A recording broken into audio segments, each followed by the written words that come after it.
ಚಿಕ್ಕ ಪಕ್ಷಿ ಮರಿಯನ್ನು ಗೂಡಿನಿಂದ ಹೊರದೂಡುವ ಸಮಯ ಬರುತ್ತದೆ.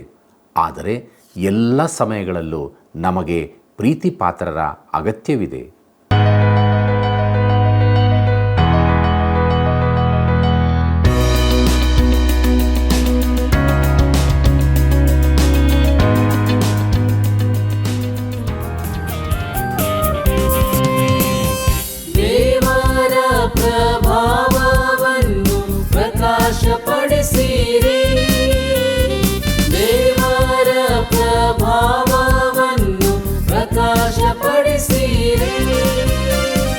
ಕ್ರಿಸ್ತನ ಸಾರೂಪ್ಯವನ್ನು ಧರಿಸಿಕೊಳ್ಳಿರಿ. ಕ್ರಿಸ್ತನ ಸಾರೂಪ್ಯವನ್ನು ಧರಿಸಿಕೊಳ್ಳಿರಿ.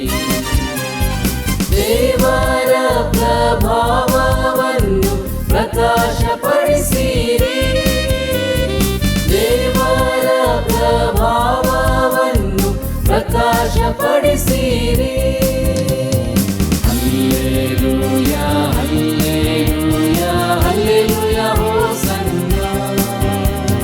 Hallelujah, hallelujah, hallelujah, hosanna.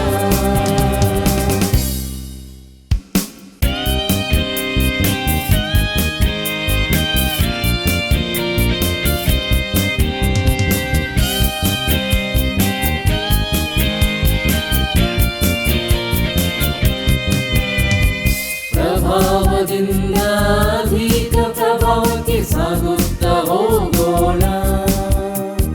ಕರ್ತನನು ದೇಹಾತ್ಮದಲ್ಲಿ ನಾವು ಮಹಿಮೆ ಪಡಿಸೋಣ.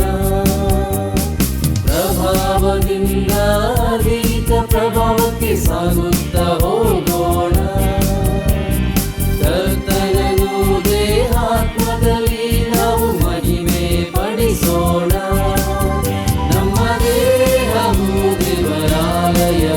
ಪರಿಶುದ್ಧರಾಗಿ ಜೀವಿಸೋಣ. ನಮ್ಮ ದೇಹವು ದೇವರಾಲಯವು, ಪರಿಶುದ್ಧರಾಗಿ ಜೀವಿಸೋಣ.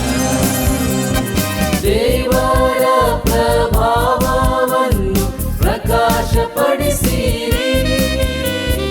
ದೇವರ ಪ್ರಭಾವವನ್ನು ಪ್ರಕಾಶಪಡಿಸಿರಿ.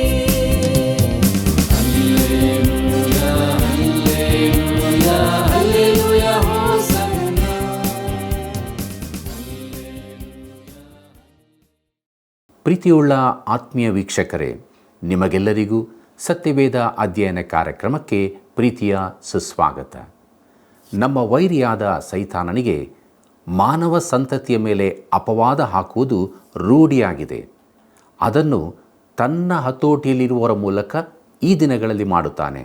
ಇದು ನಿಮಗೆ ತಿಳಿದಿದೆಯೋ? ತಿಳಿಯದಿರುವುದಾದರೆ ಬನ್ನಿರಿ, ಕಾರ್ಯಕ್ರಮವನ್ನು ವೀಕ್ಷಿಸಿರಿ, ಸತ್ಯವನ್ನು ಅರಿತುಕೊಳ್ಳಿರಿ. ಇಂದಿನ ಅಧ್ಯಯನದ ನಂತರ ಕರೆ ಮಾಡಲು ಮರೆಯಬೇಡಿರಿ. ಬನ್ನಿರಿ, ಪ್ರಾರ್ಥನೆ ಮಾಡೋಣ. ಕೃಪಾಳು ದೇವರೇ, ನಿನ್ನ ಜೀವವುಳ್ಳ ವಾಕ್ಯವನ್ನು ಅಧ್ಯಯನ ಮಾಡುವುದಕ್ಕೆ ಸೇರಿ ಬಂದಿದ್ದೇವೆ. ಪರಿಶುದ್ಧಾತ್ಮನೇ, ನಮ್ಮ ಸಂಗಡ ನೀನು ಮಾತನಾಡು. ನಿನ್ನ ವಾಕ್ಯದ ಸತ್ಯಗಳು ನಮಗೆ ತಿಳಿಯಪಡಿಸು. ಆ ಸತ್ಯಗಳನ್ನು ನಮ್ಮದಾಗಿ ಮಾಡಿಕೊಂಡು ನೀನು ನಮಗೋಸ್ಕರ ಪ್ರತಿಷ್ಠಿಸಿದಂಥ ಜೀವವುಳ್ಳ ಮಾರ್ಗದಲ್ಲಿ ಮುನ್ನಡೆಯೋದಕ್ಕೆ ಸಹಾಯ ಮಾಡು. ನಿನ್ನ ದಿವ್ಯ ಪ್ರಸನ್ನತೆ ಈ ಕಾರ್ಯಕ್ರಮದಲ್ಲಿ ನಮ್ಮನ್ನು ನಡೆಸಲಿ. ಯೇಸುವಿನ ನಾಮದಲ್ಲಿ ಬೇಡಿದ್ದೇವೆ ತಂದೆಯೇ, ಆಮೆನ್. ಕರ್ತನಲ್ಲಿ ಪ್ರೀತಿಯುಳ್ಳ ಸಹೋದರ ಸಹೋದರಿಯರೇ, ಬಾಯಿಯೊಳಕ್ಕೆ ಹೋಗುವಂಥದ್ದು ಮನುಷ್ಯನನ್ನು ಹೊಲೆ ಮಾಡುವುದಿಲ್ಲ, ಬಾಯಿಯೊಳಗಿಂದ ಹೊರಡುವಂಥದ್ದೇ ಮನುಷ್ಯನನ್ನು ಹೊಲೆ ಮಾಡುವುದು ಎಂಬುದಾಗಿ ಹೇಳಿದಂಥ ನಮ್ಮ ರಕ್ಷಕನಾದ ಯೇಸು ಕ್ರಿಸ್ತನ ಅತೀ ಪರಿಶುದ್ಧವುಳ್ಳ ನಾಮದಲ್ಲಿ ನಿಮ್ಮೆಲ್ಲರಿಗೂ ನನ್ನ ಹೃದಯಪೂರ್ವಕವಾದ ಪ್ರೀತಿಯ ವಂದನೆಗಳು. ಕರ್ತನಲ್ಲಿ ಪ್ರಿಯರೇ, ಯೋಬನ ಪುಸ್ತಕದ ಅಧ್ಯಯನದಲ್ಲಿ ನಾವು ಮುಂದೆ ಸಾಗುತ್ತಾ ಇದ್ದೇವೆ. 3ನೇ ಅಧ್ಯಾಯದ ಮುಖ್ಯ ಪ್ರಸ್ತಾಪವನ್ನು ನೋಡುವುದಾದರೆ, ಯೋಬನ ಮೊದಲ ಸಂವಾದ, ಅವನ ದೂರುಗಳು ಎಂಬುದಾಗಿದೆ. ಪ್ರೀತಿಯುಳ್ಳ ದೇವಜನರೇ, ಯೋಬನನ್ನು ಒಂದು ಪರೀಕ್ಷಾ ಮಾದರಿಯನ್ನಾಗಿ ಉಪಯೋಗಿಸಲಾಯಿತು ಎಂದು ಹೇಳಿದೆವು. ಸೈತಾನನು ದೇವರಿಗೆ ಸವಾಲನ್ನೊಡ್ಡಿದನು. ಅವನು ದೇವರಿಗೆ ಹೇಳಿದನು, ನೀನು ಅವನ ಸುತ್ತಲೂ, ಅಂದರೆ ಯೋಬನ ಸುತ್ತಲೂ ಬೇಲಿಯನ್ನು ಹಾಕಿದ್ದಿ, ಅವನಿಗೆ ಎಲ್ಲವನ್ನೂ ಕೊಟ್ಟಿದ್ದಿ. ಅದೆಲ್ಲವನ್ನು ಅವನಿಂದ ತೆಗೆದುಬಿಟ್ಟರೆ ಅವನು ನಿನ್ನೆದುರಿಗೆ ನಿನ್ನನ್ನು ಕ್ಷಪಿಸುವನು ಎಂದು. ಪ್ರಿಯರೇ, ಸೈತಾನನು ಮಾನವ ಸಂತತಿಯ ಮೇಲೆ ಅಪವಾದವನ್ನು ಮಾಡಿ ದೇವರ ಮೇಲೆ ದೂಷಣೆಯ ಮಾತುಗಳನ್ನಾಡಿದನು. ಪರಲೋಕದ ಬುದ್ಧಿಜೀವಿಗಳಾದ ದೂತರು ಈ ಮಾತುಗಳನ್ನು ಕೇಳಿ ತಮ್ಮಲ್ಲೇ ಕುಗ್ಗಿ ಹೋಗಿರಬಹುದು. ದೇವರು ಸೃಷ್ಟಿಸಿದರಲ್ಲಿ ಅತ್ಯುನ್ನತನಾದ ಈ ವ್ಯಕ್ತಿ ಅಂದರೆ ಸೈತಾನನು ಬಿದ್ದು ಹೋದವನಾಗಿ ಸರ್ವಶಕ್ತ ದೇವರ ಕುರಿತು ಹೀಗೆ ಅಣಕವಾಡುವುದೇ ಎಂಬುದಾಗಿ. ಪ್ರಿಯರೇ, ಸೈತಾನನು ಯೋಬನನ್ನು ಹಿಡಿಯುವುದಕ್ಕೆ ದೇವರು ಸಮ್ಮತಿಸಿದನು. ಸೈತಾನನು ಅವನ ಜೀವಿತವನ್ನು ಪ್ರವೇಶಿಸಿದನು. ಒಂದಾದ ನಂತರ ಒಂದರಂತೆ ಅವನ ಜೀವಿತದಿಂದ ತೆಗೆಯುತ್ತಾ ಅವನನ್ನು ಮುರಿಯಲು ಯತ್ನಿಸಿದನು. ಸಂವಾದಗಳ ಕುರಿತು ನೋಡುವ ಮೊದಲು ನಾವು ಇದೆಲ್ಲದರ ಹಿನ್ನೆಲೆಯನ್ನು ಮತ್ತೊಮ್ಮೆ ನೋಡಿಕೊಳ್ಳೋಣ. ನಾನು ನೀವು ನಾಶನ ಪಾತ್ರವಾದ ಮಾನವ ಸಂತತಿಗೆ ಸೇರಿದವರು. ಕೆಳಗೆ ಭೂಲೋಕದಲ್ಲಿರುವ ಸುಳ್ಳುಗಾರರು, ವಂಚಕರು, ಕಳ್ಳರು, ಕೊಲೆಗಾರರು ಇಂಥವರ ನಡುವೆ ವಾಸಿಸುವುದು ಕಷ್ಟಕರವಾದದ್ದು. ಆದರೆ ನಾವು ಅವರಂತಲ್ಲ ಎಂದು ನೀವು ಹೇಳಬಹುದು. ಆದರೆ ಅದೇ ಸತ್ಯ. ನಾವೆಲ್ಲರೂ ಅವರಂತೆಯೇ ಇದ್ದೇವೆ. ಈ ಸಂತತಿಗೆ ಸೇರಿದವರಾಗಿದ್ದೇವೆ. ಆದ್ದರಿಂದಲೇ ದೇವರು ನಮ್ಮನ್ನು ಇದ್ದ ಸ್ಥಿತಿಯಲ್ಲೇ ಪರಲೋಕಕ್ಕೆ ಕೊಂಡೊಯ್ಯಲು ಸಾಧ್ಯವಿಲ್ಲ. ಹೀಗಿರುವ ಸ್ಥಿತಿಯಲ್ಲಿ ದೇವರು ಈ ಲೋಕವನ್ನು ಪರಲೋಕಕ್ಕೆ ತೆಗೆದುಕೊಂಡು ಹೋದರೆ ನಮಗೆ ಅಲ್ಲಿ ಪುನಃ ಇಲ್ಲಿನ ಜಗತ್ತೇ ಎದುರಾಗುತ್ತದೆ. ನಿಮಗೆ ಹೀಗಾಗುತ್ತದೋ ನನಗೆ ಗೊತ್ತಿಲ್ಲ. ಆದರೆ ನಾನು ಪುನಃ ಅದೇ ಸ್ಥಿತಿಗೆ ಹೋಗಲು ಇಷ್ಟಪಡುವುದಿಲ್ಲ ಮತ್ತು ದೇವರಿಗೂ ಇದು ಅರ್ಥವಿಲ್ಲದ್ದಾಗಿ ಕಂಡಿರುತ್ತದೆ. ಆದ್ದರಿಂದಲೇ ಕರ್ತನಾದ ಯೇಸು ಒಬ್ಬ ಸುಧಾರಿತ ಧಾರ್ಮಿಕನಾದ ಫರಿಸಾಯನಿಗೆ ಹೇಳಿದನು, ನೀನು ತಿರುಗಿ ಹುಟ್ಟಬೇಕು ಎಂಬುದಾಗಿ. ಯೋಹಾನ ಬರೆದ ಸುವಾರ್ತೆ 3ನೇ ಅಧ್ಯಾಯ 7ನೇ ವಚನದಲ್ಲಿ ಇದನ್ನು ನಾವು ಓದುತ್ತೇವೆ. ಕರ್ತನಲ್ಲಿ ಪ್ರಿಯರೇ, ನಾವೆಲ್ಲರೂ ಒಂದೇ ದೋಣಿಯಲ್ಲಿರುವರೆಂಬುದು ನಮಗೆ ಸಮಾಧಾನ ತರುತ್ತದೋ? ನಾವು ಈ ದಿನಗಳಲ್ಲಿ ಸಾಮಾನ್ಯ ನಡವಳಿಕೆಗಳ ಕುರಿತು ಮಾತನಾಡುತ್ತೇವೆ. ಮನಃಶಾಸ್ತ್ರಜ್ಞರು ಇದರಲ್ಲಿ ನುರಿತವರು. ಸಾಮಾನ್ಯ ನಡವಳಿಕೆ ಎಂದು ಯಾವುದನ್ನು ಹೇಳುತ್ತಾರೆ? ಅವರು ಒಂದು ರೇಖಾಚಿತ್ರವನ್ನು ಬಿಡಿಸಿ ಅದರಲ್ಲಿ ಹೆಚ್ಚು ಜನರಿರುವಂಥದ್ದನ್ನೇ ಸಾಮಾನ್ಯ ಎಂದು ಕರೆಯುತ್ತಾರೆ.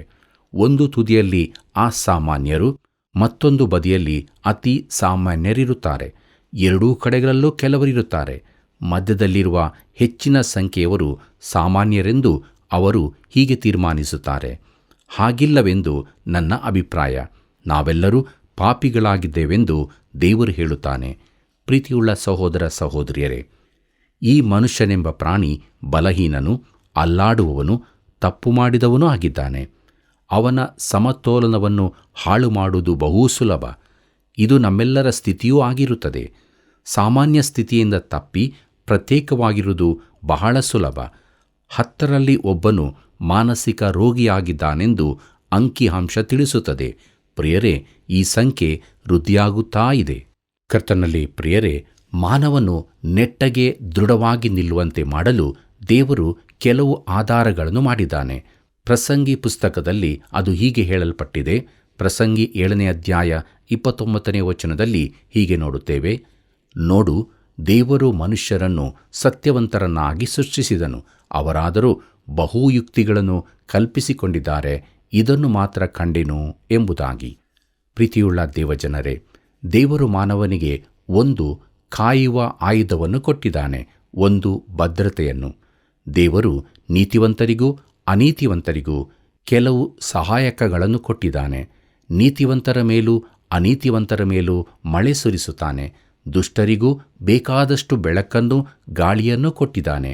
ಅವರ ಆರೋಗ್ಯವು ನೀತಿವಂತರ ಆರೋಗ್ಯದಂತೆಯೇ ಇದೆ. ಪ್ರಿಯರೇ, ತಾನು ಮಾನವನನ್ನು ಹಿಡಿದು ಈ ಆಧಾರಗಳನ್ನು ತೆಗೆದುಬಿಟ್ಟು ಎಲ್ಲ ಸಹಾಯಕ ಅಂಶಗಳನ್ನು ತೆಗೆದುಹಾಕಿದರೆ, ಅವನಿಗಿದ್ದ ಭದ್ರತೆಯನ್ನು ನಾಶಪಡಿಸಿದರೆ, ಇದರಿಂದ ಮಾನವನು ಅಡಿಮೇಲಾಗಿ ಹೋಗುತ್ತಾನೆ. ಅವನ ನೈತಿಕತೆ ಕುಸಿಯುತ್ತದೆ, ಯೋಚನೆ ಬದಲಾಗುತ್ತದೆ, ಅವನ ಮನಸ್ಸೇ ಬೇರೆಯಾಗುತ್ತದೆಂದು ಸೈತಾನನು ತಿಳಿದಿದ್ದಾನೆ. ಆದ್ದರಿಂದಲೇ ಸೈತಾನನನ್ನು ದೂರವಿರಿಸಲಿಕ್ಕಾಗಿ ದೇವರು ಮಾನವನ ಸುತ್ತ ಒಂದು ಬೇಲಿಯನ್ನು ಹಾಕಿದ್ದಾನೆ. ಕೆಲವೊಮ್ಮೆ ಬೇಲಿಯೊಳಗೆ ನುಗ್ಗಲು ಸೈತಾನನಿಗೆ ಸಮ್ಮತಿ ದೊರೆಯುತ್ತದೆ. ಆಗ ಅವನು ಮಾನವನ ಎಲ್ಲ ಆಧಾರಗಳನ್ನು ತೆಗೆದು ಬಿಡುತ್ತಾನೆ. ದೇವರು ಯೋಬನಿಗೂ ಹಾಗೆ ಮಾಡಲು ಸೈತಾನನಿಗೆ ಒಪ್ಪಿಗೆ ಕೊಟ್ಟನು. ಪ್ರೀತಿಯುಳ್ಳ ಸಹೋದರ ಸಹೋದರಿಯರೇ, ಯೋಬನ ಪುಸ್ತಕವು ಸಮಸ್ಯೆಯನ್ನು ಒಡ್ಡುತ್ತದೆ. ಅದು ಮಾನವನನ್ನು ಪೂರಾ ಬೆತ್ತಲೆ ಮಾಡುವುದನ್ನು ತಿಳಿಸುತ್ತದೆ. ಉತ್ತರಗಳನ್ನು ಸೂಚಿಸಿದರೂ ಯಾವ ಪರಿಹಾರವನ್ನೂ ತಿಳಿಸುವುದಿಲ್ಲ. ನಿಜವಾದ ಉತ್ತರಕ್ಕೆ ನಾವು ಹೊಸ ಒಡಂಬಡಿಕೆಗೆ ಹೋಗಬೇಕು. ನಾನು ಶಾಲೆಯಲ್ಲಿ ಕಲಿತ ಬೀಜಗಣಿತದ ಪುಸ್ತಕದಂತೆ ಅದು ಇರುತ್ತದೆ. ಮೊದಲ ಪುಸ್ತಕಗಳಲ್ಲಿ ಸಮಸ್ಯೆಗಳಿರುತ್ತದೆ, ಪುಸ್ತಕದ ಕೊನೆಯಲ್ಲಿ ಉತ್ತರಗಳಿರುತ್ತವೆ. ಸತ್ಯವೇದವೂ ಹಾಗೆಯೇ. ಇಲ್ಲಿ ಸಮಸ್ಯೆಗಳು ಹೇಳಲ್ಪಟ್ಟಿವೆ. ನಮಗೆ ಉತ್ತರ ಬೇಕಿದ್ದರೆ ಹೊಸ ಒಡಂಬಡಿಕೆಗೆ ಹೋಗಬೇಕು. ಪ್ರಿಯರೇ, ಅನೇಕ ವಿಚಾರಗಳಲ್ಲಿ ಹಳೆ ಒಡಂಬಡಿಕೆಯು ಅತೃಪ್ತಿಕರವಾದ ಭಾಗವಾಗಿದೆ. ಅದರಲ್ಲಿ ಯಾವುದಕ್ಕೂ ಪೂರ್ಣ ಪರಿಹಾರವಿಲ್ಲ. ಒಬ್ಬರು ಹೀಗೆ ಹೇಳಿದ್ದಾರೆ, ಹಳೆ ಒಡಂಬಡಿಕೆಯು ಎದುರು ನೋಡುವಿಕೆಯಾಗಿದೆ, ಆದರೆ ಹೊಸ ಒಡಂಬಡಿಕೆಯು ನೆರವೇರಿಕೆಯಾಗಿದೆ ಎಂಬುದಾಗಿ. ಪ್ರಿಯರೇ, ಮೊದಲ 2 ಅಧ್ಯಾಯಗಳಲ್ಲಿ ಸೈತಾನನು ಯೋಬನ ಬುದ್ಧಿಯನ್ನು ವಶ ಮಾಡಿಕೊಳ್ಳಲು ಯತ್ನಿಸುತ್ತಾನೆ. ಅವನಿಗಿದ್ದ ಎಲ್ಲ ಆವರಣಗಳನ್ನು ತೆಗೆದುಹಾಕುತ್ತಾನೆ. ನಾವು ಇದನ್ನು ತಿಳಿದುಕೊಳ್ಳಬೇಕು. ಯೋಬನು ತನ್ನ ಸ್ನೇಹಿತರ ಸಂಗಡ ನಡೆಸಿದ ಸಂವಾದದಲ್ಲಿ ಇದು ನಮಗೆ ಸಹಾಯಕವಾಗುತ್ತದೆ. ಅದರಲ್ಲಿ ಮೊದಲನೆಯದು, ಸೈತಾನನು ಯೋಬನ ಲೌಕಿಕ ವಸ್ತುಗಳನ್ನೆಲ್ಲ ಕಳಚಿಬಿಡುತ್ತಾನೆ. ಮಾನವನ ಮೂಲ ಅವಶ್ಯಕತೆಗಳಲ್ಲಿ ಅವನ ಲೌಕಿಕ ವಸ್ತುಗಳು ವಿಶೇಷವಾದದ್ದು. ಪ್ರಾಣಿಗಳಿಗೆ ಈಗಾಗಲೇ ಒಂದು ಚರ್ಮದ ಕವಚವಿರುತ್ತದೆ. ಆದರೆ ನೀನು ಈ ಲೋಕಕ್ಕೆ ಬರುವಾಗ ನಮಗೆ ಬೇರೆಯವರು ಅಂಗಿಯನ್ನು ತೊಡಿಸಬೇಕಾಗುತ್ತದೆ. ಮುಂದೆ ನಮ್ಮ ಉಡುಪನ್ನು ನಾವೇ ಕೊಂಡುಕೊಳ್ಳುತ್ತೇವೆ. ನಮಗೆ ಆಹಾರ, ಬಟ್ಟೆ, ವಸತಿಗಳು ಅವಶ್ಯವಾಗಿ ಬೇಕು. ಮಾನವನಿಗೆ ಪಶುಗಳು, ಮಂದೆಗಳು, ಕಣಜಗಳು, ಭೂಮಿ ಎಲ್ಲವೂ ಬೇಕಾಗುತ್ತದೆ. ತನ್ನೊಂದಿಗೆ ಇಂತಹ ಅನೇಕ ಸಂಗತಿಗಳು ಇರಬೇಕಾಗುತ್ತದೆ. ಅವನಿಗೆ ಒಂದು ಮನೆ ಬೇಕು. ದೇವರು ಈ ಎಲ್ಲವನ್ನು ನಾವು ಹೇರಳವಾಗಿ ಅನುಭವಿಸುವಂತೆ ದಯಪಾಲಿಸಿದ್ದಾನೆಂದು ದೇವರ ವಾಕ್ಯ ಹೇಳುತ್ತದೆ. ಪ್ರಿಯರೇ, ಈ ಲೋಕದಲ್ಲಿ ತಾನು ಇರಿಸಿದವುಗಳನ್ನು ಮಾನವನು ಸಂತೋಷದಿಂದ ಅನುಭವಿಸಬೇಕೆಂದು ದೇವರು ಬಯಸುತ್ತಾನೆ. ಈ ಲೋಕದ ಮೇಲೆ ಪಾಪದ ಶಾಪ ಇರುವುದಾದರೂ ದೇವರು ಮಾನವನಿಗೆ ಬೇಕಾದದ್ದನ್ನು ಅದ್ಭುತವಾಗಿ ಒದಗಿಸಿದ್ದಾನೆ. ಪ್ರೀತಿಯುಳ್ಳ ದೇವಜನರೇ, ಭೌತಿಕ ವಸ್ತುಗಳು ಆತ್ಮಿಕ ಆಶೀರ್ವಾದಗಳಾಗಿಯೂ ಇರಬಹುದು. ಸಮೃದ್ಧಿಯು ದೇವರ ವರವಾಗಿದೆ. ದೊಡ್ಡ ಕನಸುಗಳನ್ನು ಕಟ್ಟಿಕೊಳ್ಳುವುದರಲ್ಲಿ ತಪ್ಪಿಲ್ಲ. ಆದರೆ ಅವುಗಳನ್ನೇ ಆಧಾರ ಮಾಡಿಕೊಳ್ಳುವುದು ಅಪಾಯಕರವಾದದ್ದು. ಜೀವಿತದಲ್ಲಿ ಅವೇ ಎಲ್ಲವೂ ಅಲ್ಲ. ನಿಜವಾಗಿ ನೋಡಿದರೆ ಒಂದು ದೇಶದ ಸಮೃದ್ಧಿ ಹಾಗೂ ಐಶ್ವರ್ಯಗಳು ನಮಗೆ ಕೆಟ್ಟ ಮನಸ್ಸಾಕ್ಷಿಯನ್ನು ಕೊಡುತ್ತವೆಂದು ನಾನು ನೆನೆಸುತ್ತೇನೆ.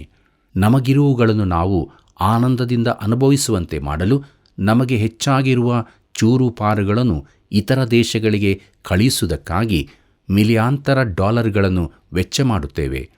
ಇದರಿಂದ ಯಾವ ಪ್ರಯೋಜನವೂ ಇರುವುದಿಲ್ಲ.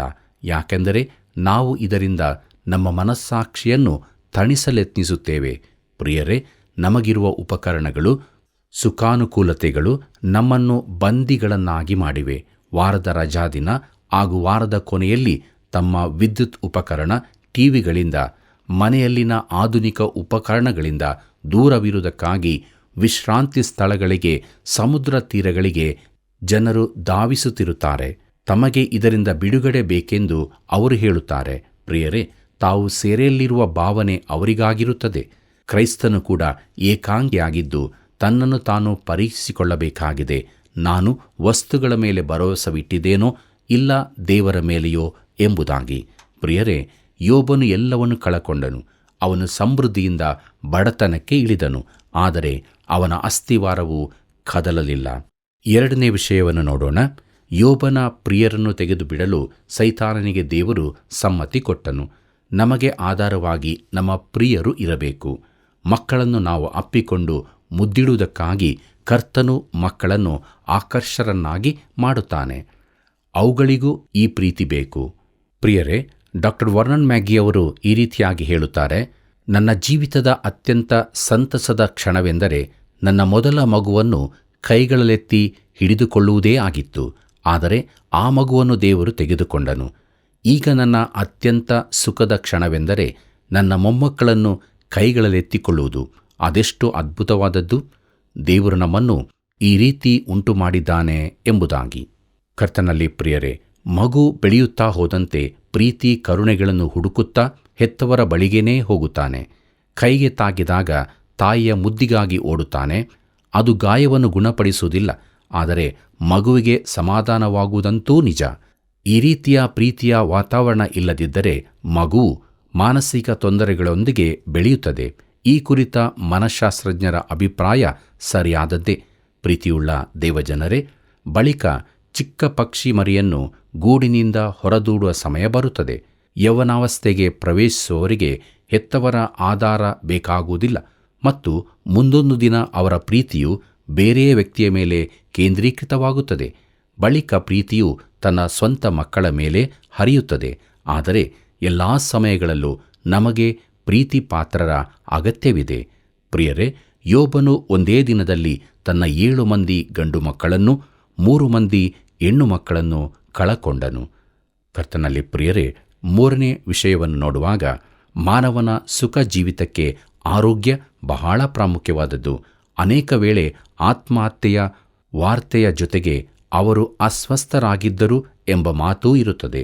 ಎಷ್ಟೋ ಮಂದಿ ದೇವಜನರು ಕೂಡ ಅಸೌಖ್ಯದಿಂದಾಗಿ ಹಾಸಿಗೆ ಹಿಡಿದು ಯಾವ ಕೆಲಸವನ್ನೂ ಮಾಡಲಾಗದ ಸ್ಥಿತಿಯಲ್ಲಿರುತ್ತಾರೆ. ಒಂದು ವೇಳೆ ನಮಗಾಗದ ರೀತಿಯಲ್ಲಿ ಅವರು ದೇವರ ಮೇಲೆ ಭರವಸವಿಟ್ಟಿರಬಹುದು. ಯೋಬನ ಆರೋಗ್ಯವನ್ನು ತೆಗೆದು ಬಿಡುವಂತೆ ಸೈತಾನನಿಗೆ ಒಪ್ಪಿಗೆ ದೊರಕಿತು. ಇದು ಯೋಬನಿಗೊಂದು ದೊಡ್ಡ ಹೊಡೆತವಾಯಿತು. 4ನೇ ವಿಷಯವನ್ನು ನೋಡುವಾಗ ಬಳಿಕ ಯೋಬನಿಗೆ ಸಂಗಾತಿಯ ಪ್ರೀತಿ ಅನುಕಂಪಗಳು ಕಳೆದು ಹೋದವು. ದೇವರು ಆದಾಮನಿಗೆ ಒಬ್ಬ ಸಹಕಾರಿಣಿಯನ್ನು ಒದಗಿಸಿದನು. ಸಹಕಾರಿಣಿ ಎಂದರೆ ಅವನ ಉಳಿದ ಅರ್ಧ ಭಾಗ. ದೇವರು ಎಲ್ಲರಿಗೂ ಈ ರೀತಿಯ ಪಕ್ಕೆಲುಬಿನಿಂದ ಒಬ್ಬ ಪತ್ನಿಯನ್ನು ಉಂಟು ಮಾಡಿದ್ದಾನೆಂದು ನಾನು ನಂಬುತ್ತೇನೆ. ಮನುಷ್ಯನ ಸಂತೋಷ ಹಾಗೂ ಒಳಿತಿಗಾಗಿ ದೇವರು ವಿವಾಹವನ್ನು ಸ್ಥಾಪಿಸಿದ್ದಾನೆ. ಅನೇಕ ಮನುಷ್ಯರು ಜೀವಿತದ ಕೊನೆ ವರ್ಷಗಳಲ್ಲಿ ಇದ್ದುಕೊಂಡು ದೈನಂದಿನ ಜೀವಿತದ ಹೋರಾಟಗಳನ್ನು ಎದುರಿಸುತ್ತಾ ಮನೆಗೆ ಹೋಗಿ ತನ್ನ ತಲೆಯನ್ನು ತನ್ನನ್ನು ಅರ್ಥ ಮಾಡಿಕೊಳ್ಳುವ ಪತ್ನಿಯ ಎದೆಯಲ್ಲಾಗಲಿ ಮಡಿಲಲ್ಲಾಗಲಿ ಇಟ್ಟು ಸಮಾಧಾನ ಹೊಂದುತ್ತಾನೆ. ಕೆಲವೊಮ್ಮೆ ಆಕೆಯೊಂದಿಗೆ ಕಣ್ಣೀರಿನಿಂದ ತನ್ನ ದುಃಖವನ್ನು ಹಂಚಿಕೊಳ್ಳಬಹುದು. ಇದೆಂಥ ಅದ್ಭುತವಾದ ಅನುಭವ!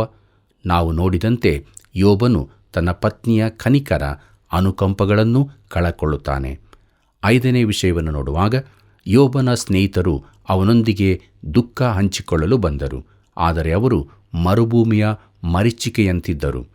ಅವರು ಬರುತ್ತಿರುವಾಗ ಓಯಸಿಸ್ನಂತೆ ಕಂಡರು, ಆದರೆ ನಿಜವಾಗಿ ಅವರು ಕೇವಲ ಮರೀಚಿಕೆಯಾದರು. ಅವನು ಅವರನ್ನು ಬೇಸರ ಹುಟ್ಟಿಸುವ ಆದರಿಕರೆಂದು ಕರೆಯುತ್ತಾನೆ. ಯಾಕಂದರೆ ಮುಂದೆ ಅದನ್ನು ನೋಡಲಿದ್ದೇವೆ. ಸೈತಾನನು ಯೋಬನಿಗೆ ಇನ್ನೇನು ಮಾಡಬಹುದು? ಅವನು ಯೋಬನ ಎಲ್ಲ ಆಧಾರಗಳನ್ನು ಕೆಡವಿ ಹಾಕಿದ್ದಾನೆ. ಈಗ ಅವನು ಪ್ರವೇಶಿಸಿ ಯೋಬನ ಮೌಲ್ಯಗಳನ್ನೆಲ್ಲ ನಾಶ ಮಾಡುತ್ತಾನೆ. ಮುಂದಿನ ಸಂವಾದಗಳನ್ನು ಧ್ಯಾನಿಸುವಾಗ ಈ ವಿಚಾರದ ಕುರಿತಾಗಿ ನಾವು ಗಮನಿಸಬೇಕಾಗಿದೆ. ಪ್ರಿಯರೇ, 6ನೇ ವಿಚಾರಕ್ಕೆ ಬರುವಾಗ ಯೋಬನು ತನ್ನ ಮೇಲಿನ ಅಭಿಮಾನವನ್ನು ಕಳಕೊಳ್ಳುತ್ತಾನೆ. ತನ್ನ ಆತ್ಮಕ್ಕೆ ಬದಲಾಗಿ ಒಬ್ಬನು ಏನು ಈಡುಕೊಡಬಲ್ಲನು? ಅಮಲು ಪದಾರ್ಥಗಳಿಗಾಗಿ ಇಲ್ಲವೇ ತಮ್ಮ ಸಂಗಾತಿಗಳ ಕೆಟ್ಟ ಮನಸ್ಸನ್ನು ತೃಪ್ತಿಗೊಳಿಸುವುದಕ್ಕೋಸ್ಕರ ತಮ್ಮ ಜೀವಿತಗಳನ್ನೇ ಹಾಳು ಮಾಡಿಕೊಳ್ಳುವ ಯುವಕ ಯುವತಿಯರನ್ನು ದೇವರು ಕರುಣಿಸಲಿ. ಮನುಷ್ಯನಿಗೆ ನಿಜವಾದ ಬೆಲೆಯನ್ನು ತೋರಿಸುವವನು ದೇವರೇ ಆಗಿದ್ದಾನೆ. ಕರ್ತನಾದ ಯೇಸು ಹೇಳಿದ್ದಾನೆ, ಬಹಳ ಗುಬ್ಬಿಗಳಿಗಿಂತ ನೀವು ಹೆಚ್ಚಿನವರು ಎಂಬುದಾಗಿ. ಲೂಕನು ಬರೆದ ಸುವಾರ್ತೆ 12ನೇ ಅಧ್ಯಾಯ 7ನೇ ವಚನದಲ್ಲಿ ಇದನ್ನು ನಾವು ನೋಡುತ್ತೇವೆ. ಆದರೂ ಒಂದು ಗುಬ್ಬಿಯಾದರೂ ಕೆಳಕ್ಕೆ ಬಿದ್ದರೂ ತಂದೆಗೆ ಗೊತ್ತಾಗುತ್ತದೆ ಎಂದು ಹೇಳುತ್ತಾನೆ. ಪ್ರಿಯರೇ, ನಮ್ಮ ಬೆಲೆ ಏನೆಂದು ಅದು ನಮಗೆ ತಿಳಿಸುತ್ತದೆ. ಯೇಸು ಕ್ರಿಸ್ತನ ರಕ್ತದ ಬೆಲೆ ನಮಗಿದೆ. ಕರ್ತನಲ್ಲಿ ಪ್ರಿಯರೇ, 7ನೇ ವಿಷಯಕ್ಕೆ ಬರುವಾಗ ಯೋಬನು ದೇವರ ನ್ಯಾಯದ ಕುರಿತು ತನ್ನ ಅನಿಸಿಕೆಯನ್ನು ಬಿಡುತ್ತಾನೆ ಮತ್ತು ಅವನು ಟೀಕೆ ಮಾಡುತ್ತಾ ಕುಹಕವಾಗಿ ಮಾತನಾಡುತ್ತಾನೆ. ಈ ಪುಸ್ತಕವೂ ಕೂಡ ಸತ್ಯವೇದದ ಇತರ ಎಲ್ಲಾ ಪುಸ್ತಕಗಳಂತೆ ದೈವ ಪ್ರೇರಿತವಾದದ್ದಾದರೂ ಅದರಲ್ಲಿನ ವ್ಯಕ್ತಿಗಳು ಹೇಳುವುದೆಲ್ಲವೂ ಸತ್ಯವಾಗಿರುವುದಿಲ್ಲ. ಇದಕ್ಕೆ ಒಂದು ಉದಾಹರಣೆ, ಸೈತಾನನು ಹವ್ವಳಿಗೆ ಸುಳ್ಳು ಹೇಳುವಾಗ ದೈವ ಪ್ರೇರಿತನಾಗಿ ನುಡಿಯಲಿಲ್ಲ. ನೀನು ಖಂಡಿತವಾಗಿ ಸಾಯಲಾರಿ. ಆದಿಕಾಂಡ 3ನೇ ಅಧ್ಯಾಯ 4ನೇ ವಚನದಲ್ಲಿ ಅವನು ಹೇಳಿದನು. ಆದರೆ ಅವನ ಸುಳ್ಳನ್ನು ದಾಖಲಿಸಿದ್ದು ದೈವ ಪ್ರೇರಣೆಯಿಂದಲೇ. ಸತ್ಯವೇದದಲ್ಲಿನ ಪ್ರತಿಯೊಂದು ಮಾತು ಸತ್ಯವೆಂದು ಕೆಲವರು ನಂಬುತ್ತಾರೆ. ಆದರೆ ಆ ಮಾತುಗಳನ್ನು ಯಾರು ಹೇಳಿದ್ದು ಎಂಬುದನ್ನು ನಾವು ಜಾಗ್ರತೆಯಿಂದ ನೋಡಿಕೊಳ್ಳಬೇಕು. ಯೋಬನ ಪುಸ್ತಕದಲ್ಲಿ ಅವನ ಸ್ನೇಹಿತರು ಹೇಳಿರುವ ಅನೇಕ ಮಾತುಗಳು ಸತ್ಯವಾಗಿರುವುದಿಲ್ಲ. ಕರ್ತನಲ್ಲಿ ಪ್ರಿಯರೇ, 8ನೇ ವಿಷಯಕ್ಕೆ ಬರುವಾಗ, ಯೋಬನು ದೇವರ ಪ್ರೀತಿಯ ಮಹತ್ವವನ್ನು ಕಳಕೊಳ್ಳುತ್ತಾನೆ. ಯೆಹೋವನೇ ಕೊಟ್ಟನು, ಯೆಹೋವನೇ ತೆಗೆದುಕೊಂಡನು, ಯೆಹೋವನ ನಾಮಕ್ಕೆ ಸ್ತೋತ್ರವಾಗಲಿ ಎಂದು ಹೇಳಿದ. ಯೋಬನ ಪುಸ್ತಕ 1ನೇ ಅಧ್ಯಾಯ 21ನೇ ವಚನದಲ್ಲಿ ಇದನ್ನು ನಾವು ಓದುತ್ತೇವೆ. ಪ್ರಿಯರೇ, ಅದೇ ಯೋಬನು ಮುಂದೆ, ಸರ್ವಶಕ್ತನ ಬಾಣಗಳು ನನ್ನಲ್ಲಿ ನಾಟಿರುತ್ತವೆ, ನನ್ನ ಆತ್ಮವು ಅವುಗಳ ವಿಷವನ್ನು ಹೀರಿಕೊಳ್ಳುತ್ತದೆ, ದೇವರು ಕಳುಹಿಸಿದ ಅಪಾಯಗಳು ನನಗೆ ವಿರೋಧವಾಗಿ ವ್ಯೂಹ ಕಟ್ಟಿವೆ ಎಂಬುದಾಗಿ ಯೋಬ 6ನೇ ಅಧ್ಯಾಯ 4ನೇ ವಚನದಲ್ಲಿ ಓದುತ್ತೇವೆ. ಪ್ರಿಯರೇ, ಮತ್ತೆ 9ನೇ ಅಧ್ಯಾಯದಲ್ಲಿ ಅವನ ಕೂಗು ಹೀಗಿದೆ: ನಮ್ಮ ನಡುವೆ ನಿಲ್ಲಬಲ್ಲ ಒಬ್ಬ ಮಧ್ಯಸ್ಥಗಾರನಿದ್ದರೆ ಎಷ್ಟು ಒಳ್ಳೆಯದಿತ್ತು ಎಂಬುದಾಗಿ. ದೇವರ ಕೈಯನ್ನು ನನ್ನ ಕೈಯನ್ನು ಹಿಡಿದು ನಮ್ಮಿಬ್ಬರನ್ನು ಒಂದು ಮಾಡುವವನಿದ್ದರೆ ಎಂದು ಯೋಬನ ಈ ಕೂಗಿಗೆ ಹೊಸ ಒಡಂಬಡಿಕೆಯಲ್ಲಿ ಉತ್ತರ ಸಿಗುತ್ತದೆ. ತಿಮೋತಿನಿಗೆ ಬರೆದ 1ನೇ ಪತ್ರಿಕೆ 2ನೇ ಅಧ್ಯಾಯ 5ನೇ ವಚನದಲ್ಲಿ ಹೀಗೆ ನೋಡುತ್ತೇವೆ: ಏಕೆಂದರೆ ದೇವರು ಒಬ್ಬನೇ, ದೇವರಿಗೂ ಮನುಷ್ಯರಿಗೂ ಮಧ್ಯಸ್ಥನೂ ಒಬ್ಬನೇ, ಆತನು ಮನುಷ್ಯನಾಗಿರುವ ಕ್ರಿಸ್ತ ಯೇಸುವೆ ಎಂಬುದಾಗಿ. ಕರ್ತನಲ್ಲಿ ಪ್ರಿಯರೇ, ನನಗೂ ನಿಮಗೂ ಒಬ್ಬ ಮಧ್ಯಸ್ಥಗಾರನಿರುವುದಕ್ಕಾಗಿ ದೇವರಿಗೆ ಸ್ತೋತ್ರ. ಇಲ್ಲಿಂದ ಪ್ರಾರಂಭವಾಗಿ 37ನೇ ಅಧ್ಯಾಯದವರೆಗೂ ಮುಂದುವರಿಯುವ ಈ ಸಂವಾದವನ್ನು ಅರ್ಥ ಮಾಡಿಕೊಳ್ಳಬೇಕಾದರೆ ಈ ಹಿನ್ನೆಲೆಗಳನ್ನೆಲ್ಲ ತಿಳಿದುಕೊಳ್ಳುವುದು ಅವಶ್ಯವಾಗಿತ್ತು. ಆದ್ದರಿಂದಲೇ ನಾನು ಇದಕ್ಕೆ ಸ್ವಲ್ಪ ಹೆಚ್ಚು ಸಮಯ ತೆಗೆದುಕೊಂಡೆ. ಪ್ರಿಯರೇ, ಇಲ್ಲಿ 3 ಸುತ್ತುಗಳ ಸಂವಾದವನ್ನು ನೋಡುತ್ತೇವೆ. ಮೊದಲನೆಯದು ಯೋಬನು, ಬಳಿಕ ಎಲಿಫೆಜನು, ಅದಕ್ಕೆ ಯೋಬನ ಉತ್ತರ. ಎರಡನೆಯದು ಬಿಲ್ದದನು, ಅವನಿಗೆ ಯೋಬನ ಉತ್ತರ. ಮೂರನೆಯದು ಚೋಫರನು, ಅವನಿಗೆ ಯೋಬನ ಉತ್ತರ. ಪ್ರೀತಿಯುಳ್ಳ ದೇವಜನರೇ, ಇದರಲ್ಲಿ 1ನೇ ಸುತ್ತನ್ನು ನೋಡೋಣ. ಯೋಬನು 3ನೇ ಅಧ್ಯಾಯ, ಎಲಿಫಜನ ಮೊದಲನೆಯ ಸಂವಾದ 4 ಮತ್ತು 5ನೇ ಅಧ್ಯಾಯ, ಯೋಬನ ಉತ್ತರ 6 ಮತ್ತು 7ನೇ ಅಧ್ಯಾಯ, ಬಿಲ್ದದನ ಮೊದಲ ಸಂವಾದ 8ನೇ ಅಧ್ಯಾಯ, ಯೋಬನ ಉತ್ತರ 9 ಮತ್ತು 10ನೇ ಅಧ್ಯಾಯ, ಚೋಫರನ ಮೊದಲ ಸಂವಾದ 11ನೇ ಅಧ್ಯಾಯ, ಯೋಬನ ಉತ್ತರ 12ರಿಂದ 14ನೇ ಅಧ್ಯಾಯಗಳವರೆಗೆ. ಪ್ರಿಯರೇ, 2ನೇ ಸುತ್ತನ್ನು ನೋಡುವಾಗ ಎಲಿಫಜನ 2ನೇ ಸಂವಾದ 15ನೇ ಅಧ್ಯಾಯ, ಯೋಬನ ಉತ್ತರ 16 ಮತ್ತು 17ನೇ ಅಧ್ಯಾಯಗಳು, ಬಿಲ್ದದನ 2ನೇ ಸಂವಾದ 18ನೇ ಅಧ್ಯಾಯ, ಯೋಬನ ಉತ್ತರ 19ನೇ ಅಧ್ಯಾಯ, ಚೋಫರನ 2ನೇ ಸಂವಾದ 20ನೇ ಅಧ್ಯಾಯ, ಯೋಬನ ಉತ್ತರ 21ನೇ ಅಧ್ಯಾಯ. 3ನೇ ಸುತ್ತನ್ನು ನೋಡುವಾಗ ಎಲಿಫಜನ 3ನೇ ಸಂವಾದ 22ನೇ ಅಧ್ಯಾಯ, ಯೋಬನ ಉತ್ತರ 23 ಮತ್ತು 24ನೇ ಅಧ್ಯಾಯಗಳು, ಬಿಲ್ದದನ 3ನೇ ಸಂವಾದ 25ನೇ ಅಧ್ಯಾಯ, ಇದಕ್ಕೆ ಯೋಬನ ಉತ್ತರ 26ರಿಂದ 31ನೇ ಅಧ್ಯಾಯಗಳು. ಕರ್ತನಲ್ಲಿ ಪ್ರಿಯರೇ, ಯೋಬನ ಸ್ನೇಹಿತರು ಅವನ ಸಂಗಡ 7 ದಿನಗಳವರೆಗೆ ಸುಮ್ಮನೆ ಕುಳಿತಿದ್ದರು. ಕೊನೆಗೆ ಯೋಬನು ಮಾತನಾಡತೊಡಗುತ್ತಾನೆ. ಅವನ ಸ್ನೇಹಿತರು ಟೀಕೆಗಳಿಂದ ಕೂಡಿದ ದೂರು ಹೇಳುವ ದೃಷ್ಟಿಯುಳ್ಳವರಾಗಿದ್ದರು. ಯೋಬನು ತನ್ನ ದುರಾವಸ್ಥೆಗಳನ್ನು ಹೇಳಿಕೊಳ್ಳುತ್ತಾ ತಾನು ಹುಟ್ಟದಿದ್ದರೆ ಒಳ್ಳೆಯದಿತ್ತು ಎಂದು ಹೇಳುತ್ತಾನೆ. ಪ್ರೀತಿಯುಳ್ಳ ದೇವಜನರೇ, ಮುಂದಕ್ಕೆ ನಾವು ಯೋಬನ ಮೊದಲ ಸಂವಾದ ಎಂಬುದನ್ನು ನೋಡೋಣ. ಯೋಬ 3ನೇ ಅಧ್ಯಾಯ ಮೊದಲಿನ 5 ವಚನಗಳು ಹೀಗೆ ಹೇಳುತ್ತದೆ: ಆಮೇಲೆ ಯೋಬನು ಬಾಯಿ ತೆರೆದು ತನ್ನ ಜನ್ಮ ದಿವಸವನ್ನು ಶಪಿಸಿ ಇಂತೆಂದನು: ನಾನು ಹುಟ್ಟಿದ ದಿನವು ಹಾಳಾಗಿ ಹೋಗಲಿ, ಗರ್ಭದಲ್ಲಿ ಪುರುಷಾಂಕುರವಾಯಿತೆಂದು ನುಡಿದ ರಾತ್ರಿಯು ನಾಶವಾಗಲಿ, ಆ ದಿವಸವು ಕತ್ತಲೆಯಾಗಲಿ, ಮೇಲಿನಿಂದ ದೇವರು ಅದನ್ನು ಲೆಕ್ಕಿಸದಿರಲಿ, ಅದರ ಮೇಲೆ ಬೆಳಕು ಪ್ರಕಾಶಿಸದಿರಲಿ, ಕತ್ತಲೆಯು ಘೋರಾಂಧಕಾರವು ಅದನ್ನು ವಶಮಾಡಿಕೊಳ್ಳಲಿ, ಮೋಡವು ಅದನ್ನು ಕವಿಯಲಿ, ಹಗಲನ್ನು ಮುಚ್ಚಿಕೊಳ್ಳುವ ಮೊಬ್ಬು ಅದನ್ನು ಹೆದರಿಸಲಿ ಎಂಬುದಾಗಿ. ಕರ್ತನಲ್ಲಿ ಪ್ರಿಯರೇ, ಇದು ಬಹು ಸುಂದರವಾದ ಸಂಭಾಷಣೆ, ಅಲಂಕಾರಿಕವಾದ ಮಾತು. ಆದರೆ ಅದರ ಸಾರಾಂಶ ತೆಗೆದು ನೋಡಿದಾಗ ಅವನು ಹೇಳುವುದಿಷ್ಟೇ: ನಾನು ಹುಟ್ಟದೇ ಇದ್ದಿದ್ದರೆ ಒಳ್ಳೆಯದಿತ್ತು ಎಂಬುದಾಗಿ. ಪ್ರಿಯ ಸ್ನೇಹಿತನೇ, ನೀನು ಈ ಮಾತನ್ನು ಅದೆಷ್ಟು ಬಾರಿ ಹೇಳಿರಲಿಲ್ಲ? ನಮ್ಮಲ್ಲಿ ಅನೇಕರು ಈ ಮಾತನ್ನು ಹೇಳಿರುತ್ತೇವೆ ಎಂದು ನಾನು ನೆನೆಸುತ್ತೇನೆ. ನಾವು ಯುವಕರಾಗಿದ್ದಾಗ ದೊಡ್ಡ ನಿರಾಶೆ ನಮಗುಂಟಾದ ಸಂದರ್ಭದಲ್ಲಿ ಹೇಳಿರುತ್ತೇವೆ. ಯೋಬನು ಇದನ್ನೇ ಹೇಳಿದ್ದು, ಆದರೆ ಕವಿತೆಯ ರೂಪದಲ್ಲಿ. ಮುಂದಕ್ಕೆ ನೋಡುತ್ತೇವೆ. ಯೋಬ 3ನೇ ಅಧ್ಯಾಯ 6ನೇ ವಚನದಿಂದ 12ನೇ ವಚನದವರೆಗೆ. ಅಲ್ಲಿ ಹೀಗೆ ಬರೆದದೆ: ಕಾರ್ಗತ್ತಲು ಆ ರಾತ್ರಿಯನ್ನು ಹಿಡಿದುಕೊಳ್ಳಲಿ, ಅದು ಮಾಸಗಳ ಲೆಕ್ಕದಲ್ಲಿ ಸೇರದೆ ಸಂವತ್ಸರದ ದಿನಗಳಲ್ಲಿ ಹರ್ಷಿಸದೇ ಇರಲಿ. ಆಹಾ, ಆ ರಾತ್ರಿಯು ಬಂಜೆಯಾಗಿ ಅದರಲ್ಲಿ ಉತ್ಸಾಹಧ್ವನಿಯೂ ಉಂಟಾಗದಿರಲಿ.